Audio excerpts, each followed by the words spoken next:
Hallelujah. Isang mapagpalang umaga po sa ating lahat. Tayo muna manalangin muli na sa mga pagkatiwala natin sa Panginoon ang lahat ng ating gawain. Hallelujah. Amang banal na makapangyarihan sa lahat. Minsan pa, Panginoon, pinapasalamatan ka namin, O Diyos, sa buong isang linggo, sa unlimited guidance mo, Panginoon, sa divine protection mo, Panginoon, na patuloy namin nararanasan ang pinagkakaloob mo, Panginoon. Lord, sa umagang ito, Lord, narito, Diyos, ang abang lingkod, Panginoon. Lord, we need your wisdom, knowledge, power, anointing from your God. Panginoon, maideliver ko mo, Panginoon, ay yung kapahayagan ngayong umaga, ngayong buhay at mahiwagang salita, Panginoon. Lord, dalangin ko po, Panginoon, ang aking mga kapatid sa kawapananampalataya sa iyo, Panginoon. Buksan mo, Panginoon, ang kanyang pandinig po, Panginoon, pang maunawaan namin, Panginoon, kung anong, Lord, ang nais mong iparating ngayong umaga, Panginoon. Salamat po, Ama, sa pangalan ni Jesus. Amen and Amen. Hallelujah! Palakpakan natin ang Panginoon!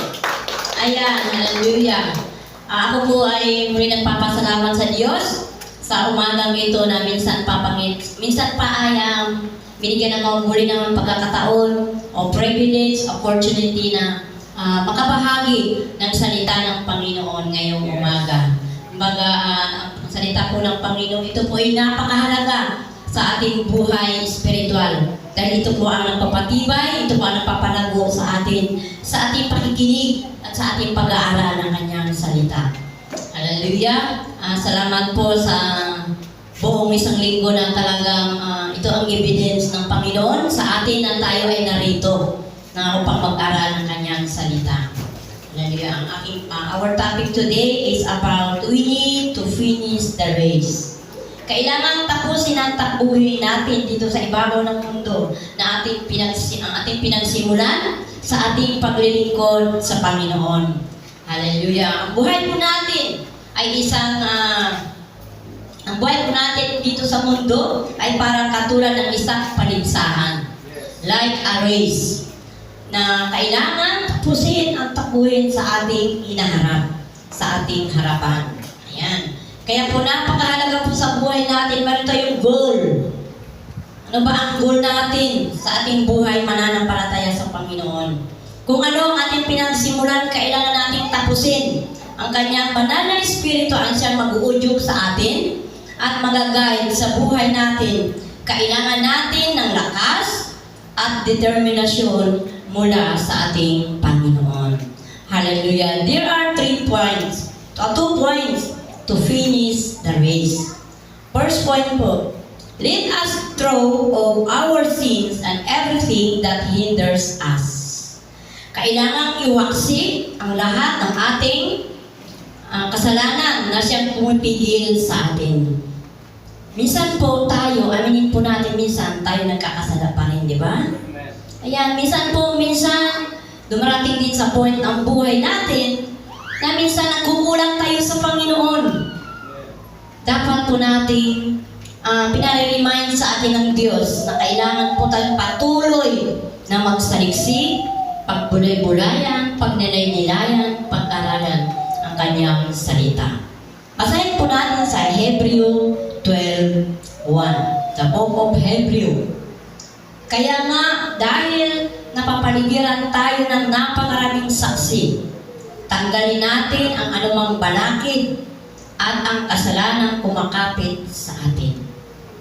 O diba? Buong tiyaga tayong tumakbo sa takbuhin na sa ating harapan. Sumaliwanag po ang ating binasa ngayong umaga. Napakaliwanag po ng anuman daw ang mga balakid, anumang humahadlang para sa atin. Tanggalin po natin lahat yun. Tanggalin po natin yung iwaksi. Diba? Grabe ha? Iwaksi, tanggalin, iwanan. O diba? Tanggalin, iwaksi, talindan, iwanan, huwag babalikan. Anumang balakid na hadlang sa ating buhay, magpatuloy tayong mamuhay ng may kalinisan. Iyan po ang responsibilidad natin bilang isang lingkod ng Diyos, bilang hinirang ng Diyos, tinawag, pinili, dapat tayo ay mamuhay ng may kalinisan. Napaka-importante po yun, lalo ng ating puso. Dapat lagi pong malinis ang ating puso. Minsan po ang ating isip, puso at kaluluwa. Yan po minsan ay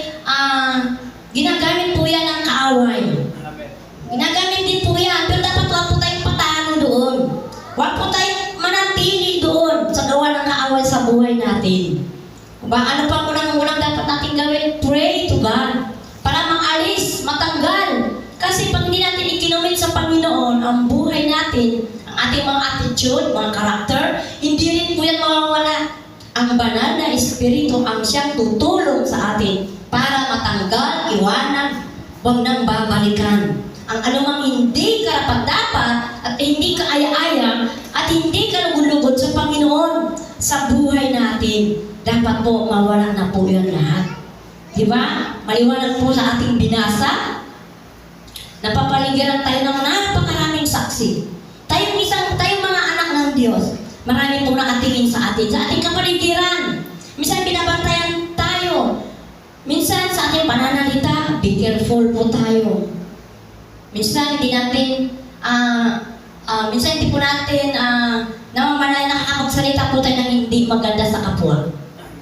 Number 1 po yun, dapat po pakaingat tayo sa pananalita. Dapat po tayo maging modelo. Dapat po tayo maging example sa isang di mananampalataya para makita sa atin ang kaluwalhatian ng Diyos. Para makita sa atin ang tunay na pagbabago sa ating buhay.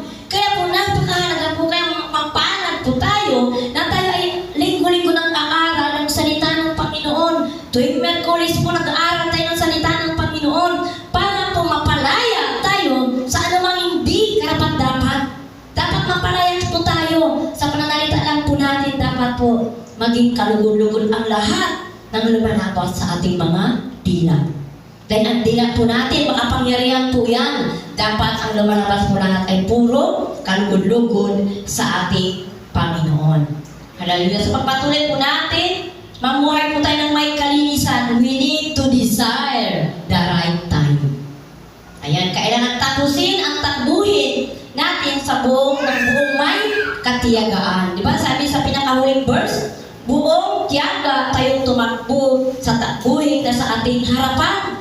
Marami sa ating harapan. O di ba? Marami po sa ating aspeto ng ating buhay. Minsan po sa ating mga karakter, sa ating attitude. Kapag galit na galit ka, ano lumalabas sa mga labi natin? Di ba? Dapat po pakaingat po tayo.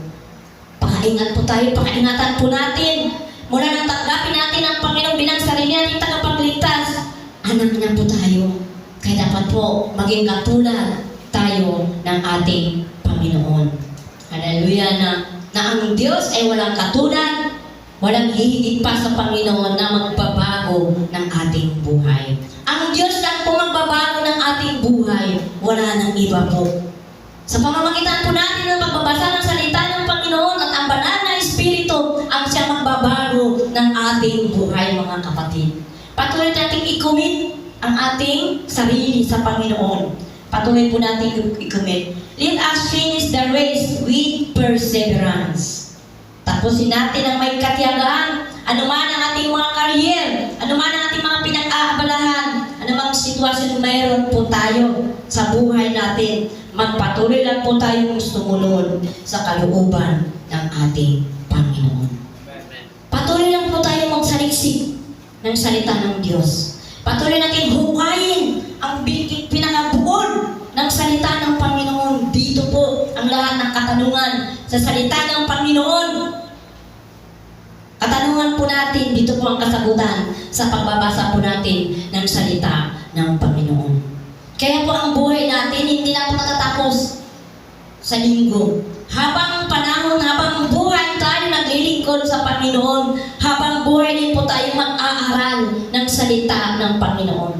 Dahil ito po ang gabay natin, yung salita ng Panginoon. Ang salita ng Diyos ang magmumold sa atin. Ang salita ng Panginoon ang mamomotivate sa atin para mabago patuloy ang ating buhay na naglilingkod sa ating Panginoon.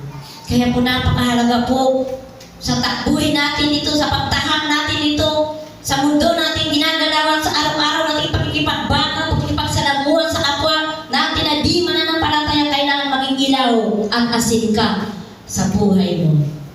Kasi buhay mo pa lang na mabago, masisave. Testimony mo po na masisave na po sila. Ano kaya? Anong ginawa ng tao nito? Diba? Kumbaga ma-appreciate nila yung kaibahan ng buhay natin noon at sa ngayon. Basta niya, huwag nang babalikan. Yung dating buhay nating marumi na hindi pa tinakilala sa Panginoon. Alam mo, tayong lahat, marumi ang buhay natin noon. Nang hindi pa tayo nakakilala sa Panginoon. Hindi natin alam kung ano ang dapat natin gawin. Pero nung tinanggap natin ang Panginoon bilang sariling tagapagligtas, ang salita ng Panginoon, ang buhay ng Panginoon, andito na sa ating mga puso. Kaya po nagre-reflect din po yan sa buhay natin, sa pagkilos, pagganang pananalita, kung ikaw ay tunay na nanampalataya sa Panginoon. Kung ikaw ay anak niya na tunay na naglilingkod sa Panginoon. Marami pong minsan na tumanggap sa Panginoon, pero bumalik po sila sa dati nilang pagkatao. Bumalik po sila sa dati nilang ginagawa.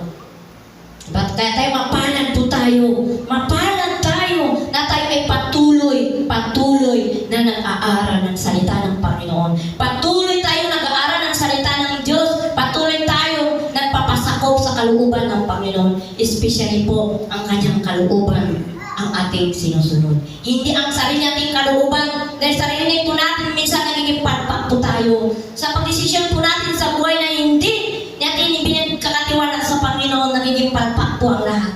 Pero kapag ipinagkatiwala po natin ang buhay natin, ang lahat ng desisyon natin sa buhay, magiging matagumpay po at kasiyasiya at kaaya-aya mula sa Panginoon. Ganun po dapat po tayo na mga lingkod ng Panginoon, na isang anak ng Diyos, iwanan na po natin. Tanggalin, maliwanag po ang sinabi sa ating na scripture reading kanina. Tanggalin, iwagsin, taligdan, iwanan, huwag nang babalikan. Ano mang balakid o hadlang sa ating buhay, hakbangan po natin yun. Hakbangan po natin, magsimula po tayo na hakbangan, na tayo ay mamuhay ng may kalinisan. Mamuhay tayo ng may katuwiran. Mamuhay tayo ng may kabanalan. Mamuhay tayo na aayon sa kanyang kalooban. Sumunod lang po tayo mga kapatid. Mag-enjoy po tayo sa paglilingkod sa Panginoon. Ano man ang gawa ng kaaway, ano man ang distraction sa buhay natin, ano man ang discouragement, huwag natin pansinin yun. Huwag po tayong paapekto. Patuloy lang po tayo maglingkod sa Panginoon. Sa paglilingkod po natin sa Panginoon, mayroong reward ang Diyos na ibibigay sa akin, sa inyo, sa ating lahat. Palakpakan natin ang Panginoon. Ganyan ang mga anak ng Diyos na naglilingkod sa Kanya. May hinihintay na pagpapala. May hinihintay na kapayapaan, kagalakan, kasiyahan sa buhay na matatanggap po natin sa araw-araw ng ating pakikipagbaka sa mundo. Alam po natin ay mundo ay magulo. Amen. Pero kapag anak ka ng Panginoon, nandyan po ang kasiyahan, kagalakan na ipagkakaloob sa iyo ng Panginoon. Hallelujah. Kailangan pong maabot natin ang ating mga goal or finish line sa paglilingkod sa Diyos ng buong tiyaga. Ayan. Hindi tayo mapapagod. Hindi tayo mapapagan. Hindi tayo manghihinawa. Hindi tayo manlulupaypay. Hindi tayo manlalamig. Buong tiyaga po tayong magpatuloy. Ito ang dahilan para matapos natin patungo sa ating Panginoon. Mayroon tayong reward na gagampanan. Mayroon tayong reward na ipagkakaloob sa atin ang Panginoon. Ganyan po kabuti ang Panginoon. Ganyan po kadakila. Ganyan po kadakila ang Panginoon sa buhay natin. Igagawa ng Diyos ang kanyang mga anak kapag tayo ay sumunod. Igagawa ng Panginoon sa atin ang buhay na walang hanggan. Palakpakan natin ang Panginoon. Grabe po ang Panginoon. Grabe po. Ibibigay niya sa lahat sa atin kung ano ang desire ng Panginoon sa puso natin. Ang tao minsan po hindi kayang ibigay ang lahat. Ang tao po nagkapos sa kanyang pagbigay sa atin. Di ba? Minsan po ang tao kapos sa kanyang kaisipan. Pero ang Panginoon ni kailanman, hindi tayo pababayaan, sabi sa Hebrew 13:5, hindi ko kayo pababayaan, iiwan man. Sasamahan po tayo ng Panginoon sa lahat ng aspeto ng ating buhay. Kasama po natin ang Panginoon sa bawat yugto ng ating buhay. Nandiyan ang Panginoon. 24/7 nakatingin sa iyo ang Panginoon.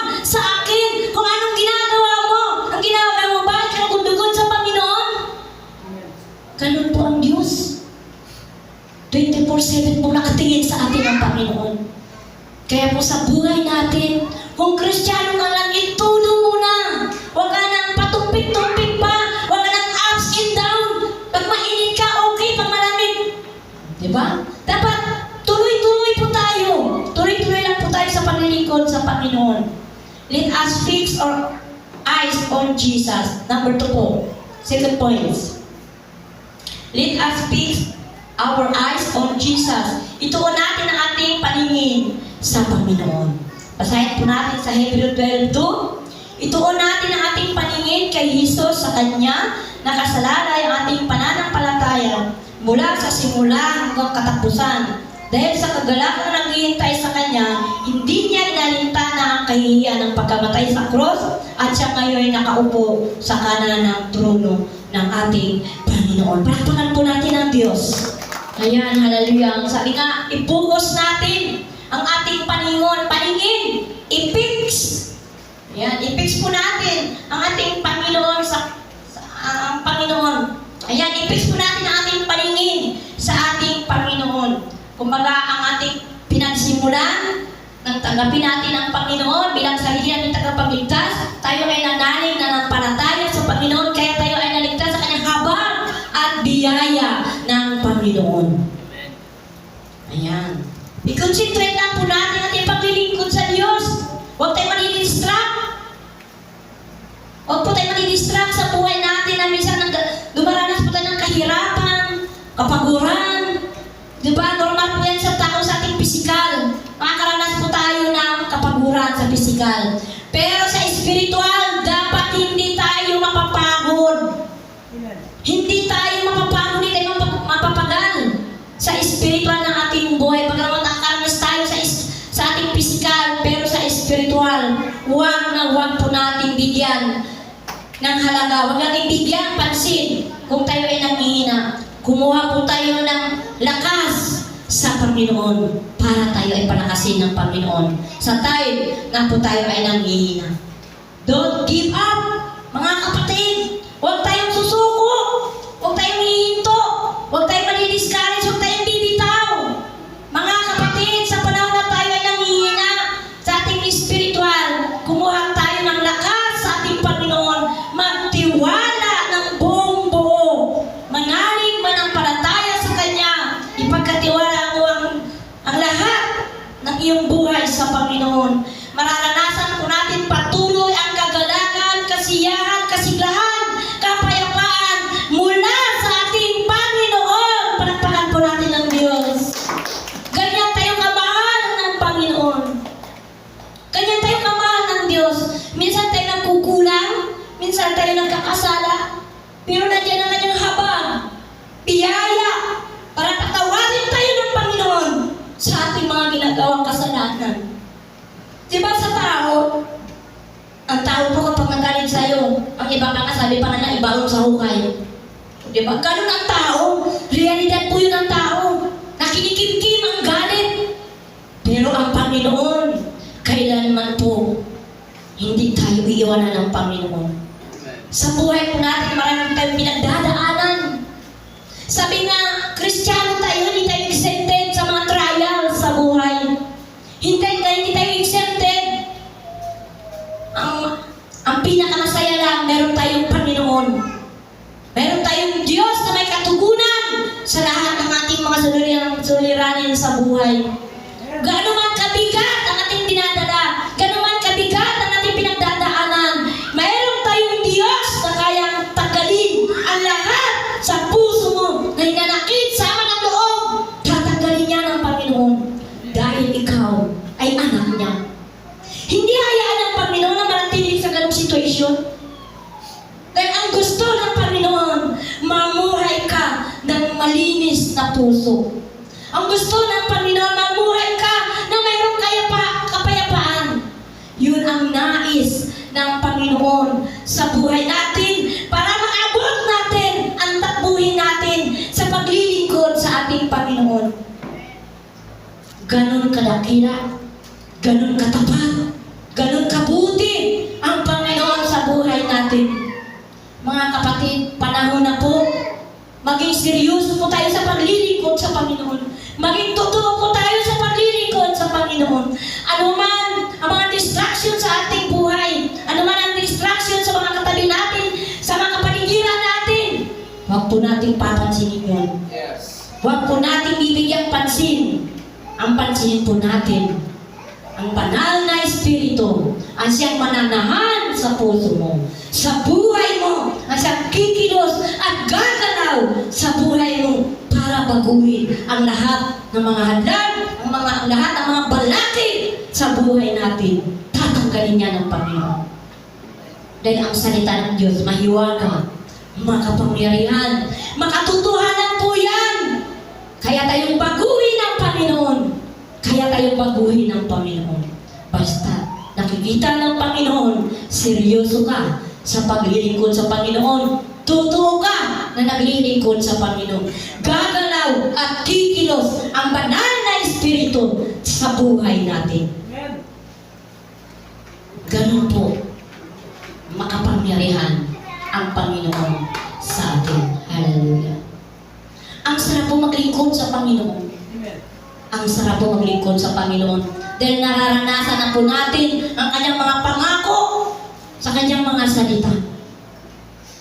Ang sarap po, magpatuloy lang po tayo na maglingkod sa ating Panginoon. Kaya po, panahon na po para tayo ay maging seryoso, totoo sa paglilingkod po natin. Kung ano man ang mga problema, gabundok man yan, sunod-sunod man yan. Ang sabi nga ng Panginoon, hindi ko kayo bibigyan ng pagsubok na hindi nyo kaya. Kakayanin nyo dahil nandito ako, mga anak. Diba? Sa Matthew 11:28, lumapit kayo sa akin lahat na napapagod, kayo aking pagpapahingain. Maliwanag po ang sabi ng Panginoon, kung ikaw ay nanghihina, kung ikaw ay naguguluhan, mag-pray lang po tayo sa Panginoon. Pray, pray, and pray. Dahil sa mapagkipag-usap natin sa Panginoon, lalo pong lumalapit ang ating relasyon sa Kanya. Lalo napapalapit ang ating pagmamahal sa Kanya, sa pakikipag-ugnay, pakikipag-usap natin sa Panginoon. Lalo napapalalim, napapatibay, napapalapit ang ating pagmamahal sa ating Panginoon. Palakpakan po natin ang Panginoon. Hallelujah. Salamat sa Panginoon. Sabi ko, Lord, salamat sa buhay namin, maging ako.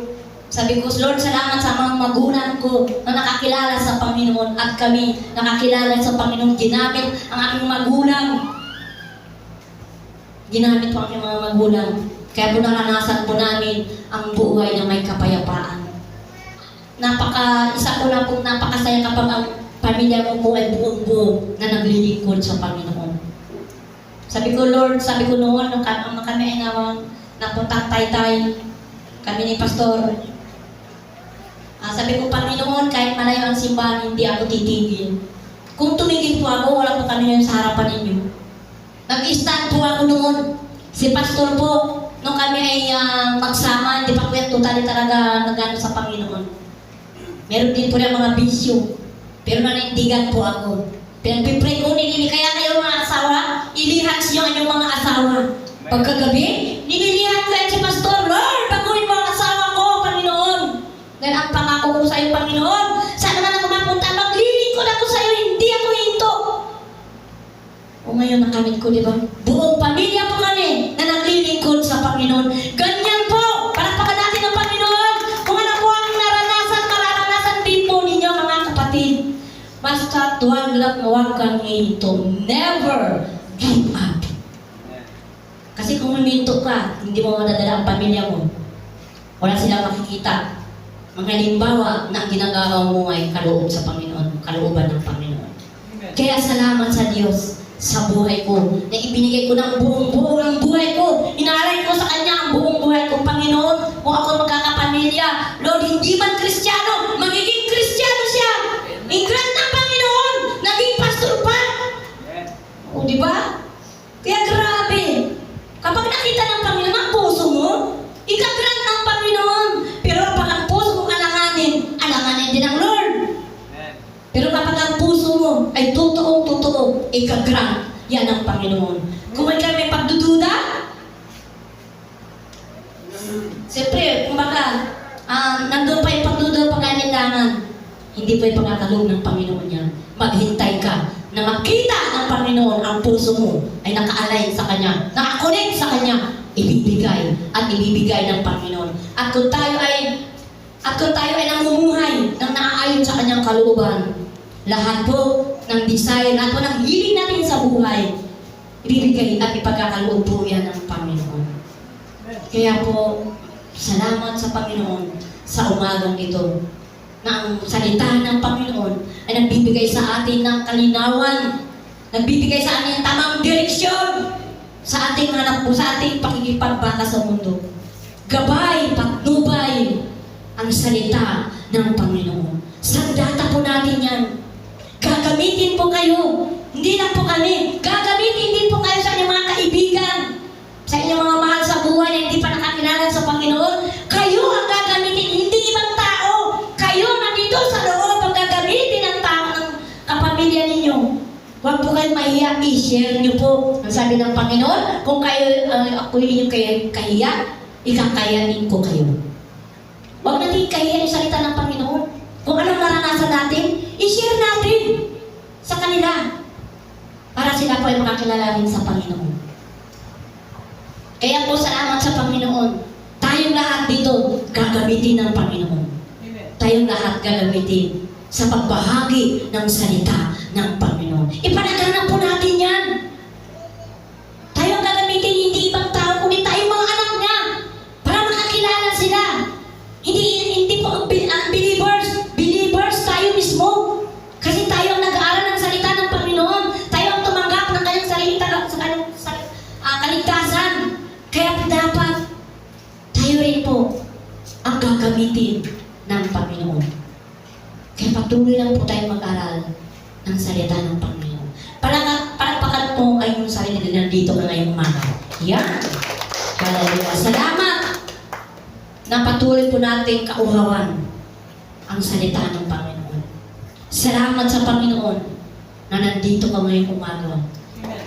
Na magsiselebrate sa pagpupuri sa Panginoon at makikinig ng kanyang salita. Tayo po tayong lahat. Hallelujah. Let's pray. Taas po natin ang ating mga kamay sa Panginoon. Oh, hallelujah. Hallelujah.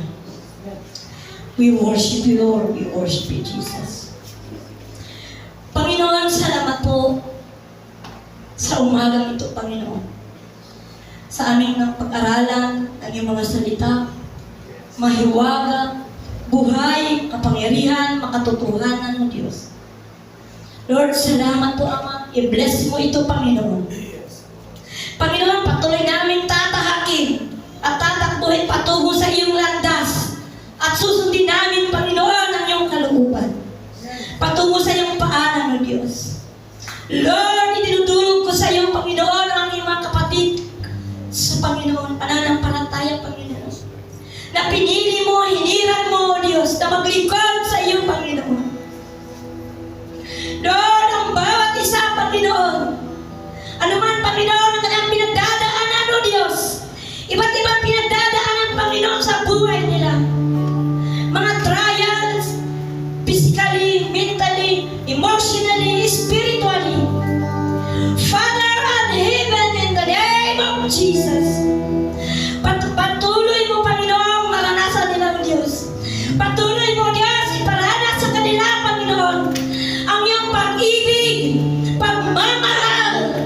Lord, I speak healing upon healing. I speak miracles upon miracles. I speak people upon people. I speak provision upon provision sa buhay ng bawat isa ngayong umaga.